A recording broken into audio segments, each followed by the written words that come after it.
Երևի առաջի եւ ամենից կարևոր հարցը թե ինչ պետք է անի երկրի առաջնորդը, եթե ինքը շարժվում է երկրի եւ ժողովրդի շահերից։ Մի քանի sense ֆունդամենտալ կետ, բազային կետ։ Առաջինը պիտի ամրապնդի եւ ամենից կարևորը երկրի պետականություն։ Չէ՞ սա է։ Սա նույնն է, որ մի ընկերության տնօրեն պետք է մտածի այդ ընկերության մասին եւ այլ։ Հիմա ինչ է նշանակում ամրացնել պետականություն։ Առաջի հերթին անվտանգություն, իսկ անվտանգությունը դա բանակն է եւ ռազմաքաղաքական դաշնակիցներ, պայմանագրեր, երկրորդը դա ազգային ինքնության ամրապնդում, ազգային ինքնությունը դա պետականության հենասյուներից մեկն է։ Կան բազմաթիվ երկրներ, որտեղ բավական պրոբլեմային է հաստատել ազգային ինքնություն կապված տարբեր էթնոսների հետ եւ այլ, Հայաստանը այդ խնդրը չունի իսկապես։ Հայաստանում հնարավոր է ունենալ, ամրացնել այնպիսի ինքնություն, որը ուղղակի հնարավոր չի որևէ կերպ ջարդել։ Երրորդը դա տնտեսությունն է, եւ տնտեսությունը պետք է լինի ներառական եւ դրա հիմքում պետք է լինի բարենպաստ ներդրումային միջավայր։ Նայեք նույնիսկ Միացյալ Նահանգների պես երկրի նախագահ, օրինակ Տրամպը, բոլոր հանդիպումների ժամանակ խոսում է Միացյալ Նահանգներում ներդրումների մասին։ Եվրոպացիներին ճնշելով ստիպեց, որ հսկայական գումարների խոստում տան, մոտ 600-700 միլիարդ դոլարի չափ։ Նույնիսկ Սաուդյան Արաբիայի թագաշարանի հետ խոսալուց մոտ 1 տրիլիոն դոլարի ներդրումային խոստում ստացավ։ Միացյալ Նահանգները պատկերացրեք ինչ պետք է անի Հայաստանը այդպիսի միջավայր ձևավորելու համար։ Հաջորդ կարևոր բաղադրիչը դա ներքին կայունությունն է։ Իսկ ներքին կայունությունը ուղղակի հնարավորություն է տալիս կոնսոլիդացնել հանրության, այսպես էներգիան, հանրության հնարավորությունները, ներուժը պետական նպատակների հասնելու համար։ Սենց մի քանի սենց կարևոր բաղադրիչներ ես ուղղակի ձեզ դվարկեցի։ Հիմա իմ մոտ հարց է առաջանում։ Իսկ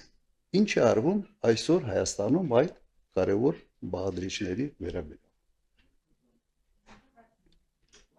Անվտանգությունը ուղղակի քայքայում են բանակը արդեն ենթադրաբար քայքայել են ռազմաքաղաքական դաշնակցություն։ Երկրորդ ինչ արվում ազգային ինքնության հետ դուք տեսնում եք։ Հարձակվել են այդ ինքնության 3 ամենից կարևոր բաղադրիչների վրա։ Եկեղեցի, պատմություն եւ սիմվոլներ։ Պատմությունը իրական Հայաստան, պատմական Հայաստան, այդ անիմաստ անհասկանալի հակադրությունը եւ մյուս կոմպոնենտները չմանրանան։ Տնտեսական զարգացումը։ Երևի Հայաստանը առաջի երկիրն է, երբ տնտեսությունը զարգանում է, բայց աղքատությունը չի իջնում։ Ուրեմն ներառական չի։ Ներդրումային միջավայրը ուղղակի քայքայվել է։ Ինչ արվում Բաշիր ցանցերի հետ, ինչ է արվել Քաջարյանի հետ, պետական ռեկետը համատարած է։ Հատկապես խոշոր մեծ բիզնեսների նկատմամբ։ Սա այն իրավիճակն է, որը ունենք, եւ հաջորդ կարևորագույն բաղադրիչը դա ներքին կայունությունն է, վստահությունն է ժողովրդի կառավարության եւ ընդհանրապես ժողովրդի միջեւ, վստահության մակարդակի բարձրացումը։ Ինչ է արվում Հայաստանում։ Քայքայվում է հակադրելով բոլորի։ Նույնիսկ եկեղեցում ենթադրյալ կուսակրոնությունը հաղթած, այսպես ասենք, սրբազաններին հակադրում են նույն ձևով ենթադրյալ կուսակրոնությունը հաղթած սրբազաններին։ Նույնիսկ այդ միկրո, այսպես հակադրության մեջ է մտել այսօր գործող վարչապետը։ Խայտարակություն։ Բայց հարցը հետևյալն է. ինչի համար է այս ամենը արվում։ Ինչն է մոտիվացիան։ Արվում է ճիշտ հակառակը նրան, ինչը հմուտ պետության առաջնորդը պետք է անի։ Այս ուղղակի թվարկեցի մի քանի հատ կարևոր բան, թե ինչի վրա պետք է էներգիան ուղղված լինի, եւ նաեւ ցույց են տալիս, թե ինչ արվում։ Նա մտածել եմ իհարկե այս հարցի շուրջ եւ միայն 3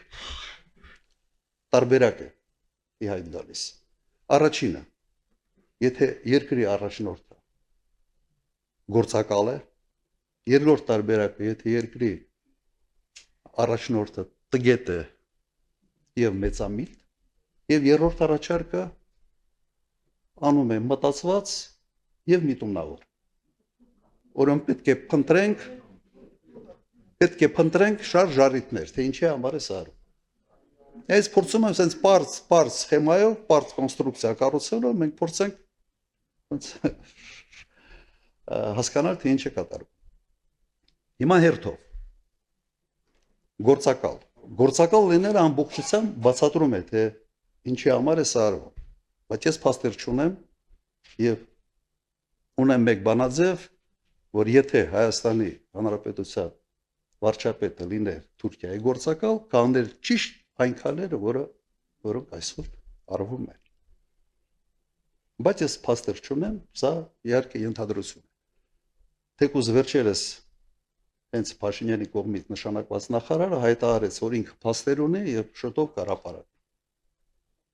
Երևի ծանոթ եք այ հայտարարության։ Պաշտպանության նախարար աշխատած ազնվորություն։ Երկրորդը, այնպես է ստացվել, օրինակ երկրի առաջնորդը տգետ է եւ մեծամիտ։ Այս հանգամանքը բացատրում է այն քայլերը, որոնք Նիկոլ Փաշինյանը արել է 18 մինչև 20 թվականի պատերազմում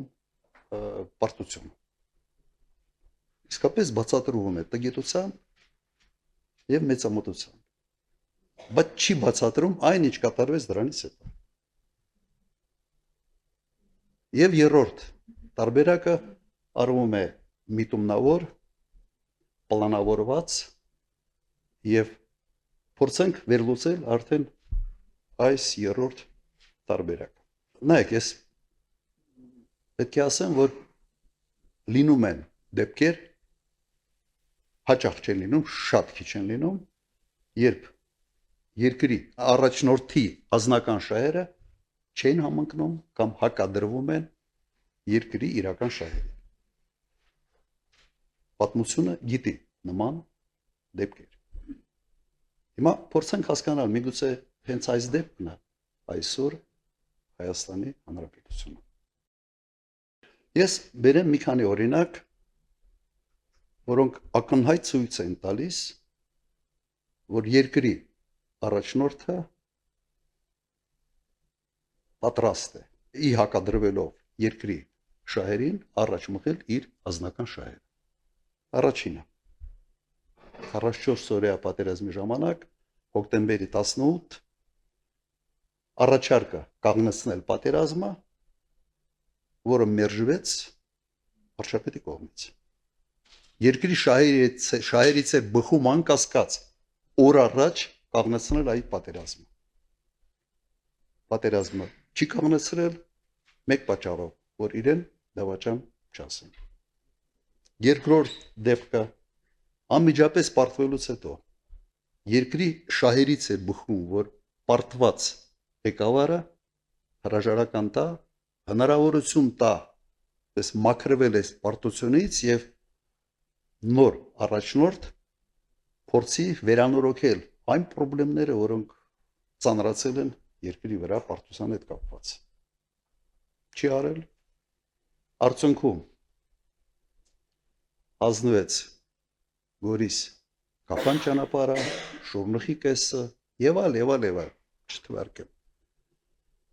Եվ այս շարքը ես կարող եմ շարունակել։ Օրինակ,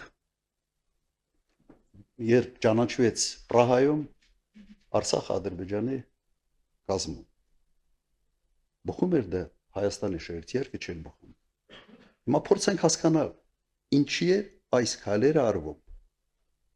Օրինակ պատերազմից հետո կամ միգուցե շարք շարունակեմ, որից հետո ավելի հասկանալի կլինի։ Օրինակ ինչի սկսեց Նիկոլ Փաշինյանը բանակցել Ալիևի հետ առանց միջնորդների։ Միջներ թույլ կողմը, պարտվող կողմը առաջի շահագրգիռ կողմն է, որ լինեն հզոր միջնորդներ, որոնք կերաշխավորեն բանակցային գործընթացը եւ այդ գործընթացի արդյունքները։ Շարունակեմ այդ շարքը։ Ինչու Միացյալ Նահանգներում այս օգոստոսի 8-ին նախաստորագրված փաստաթղթերում Նիկոլ Փաշինյանը որևէ կերպ չփորձել բանակցել խաղաղության հաստատման եւ ամրապնդման միջազգային երաշխիքների խնդիրը։ Նույնիսկ փորձ չի արվել, ես համոզված եմ, որ փորձի պարագայում հնարավոր էր դրան հասնել։ Հիմա փորձենք հասկանալ ինչն է միացնում այս բոլոր կետերը։ Մեկ բան։ Նիկոլ Փաշինյանին ձեռնտու է մի իրավիճակ, երբ Հայաստանը մշտական վտանգի առջև պետք է լինի նոր պատերազմ սկսելու հետ, եւ դա իրեն ձեռ է տալիս մեկ պատճառով։ Խաղաղությունը ուղիղ կապվի իր անձի հետ, իր անվան հետ,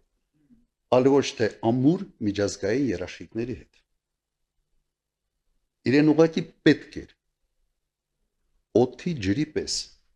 որ ժողովուրդը այնպիսի սարսափ եւ վախ ունենան եւ անդադար լինի այդ սարսափը եւ վախը, որ քվեարկությունների ժամանակ ասեն սա իսկապես պատոհաս է երկրի համար, բայց լավ ասա լինի կամ պատերազմ։ Սա դասական այն օրինակն է, երբ երկրի եւ ժողովրդի շահերը ուղղակի հակասության մեջ են երկրի առաջնորդի ազնական շահերի հետ։ Իր նպատակը իշխանություն պահելն է։ Իշխանություն պահելը պայմանավորված է, թե ինչ չափի սարսափ պետք է լինի մեր ընտրողների մոտ, որ հենց կիրառվի այդ բանաձևը, լավ այս պատոհասը լինի ազգակործան, քան լինի նոր պատերազմ։ Սա այս պարզ տրամաբանական շղթան բերում է այս եզրակացության։ Հետևաբար օգտագործեմ ոչ իմ այսպես տերմինները, այսօր Նիկոլ Փաշինյանը թոք է Հայաստանի Հանրապետության վզին եւ այդ թոքից պետք է ազատվել։ Սա կրկնեմ, փորձեցի շատ պարզ sense տրամաբանական շղթան կառուցել, թե ինչ վիճակում ենք մենք հայտնվել։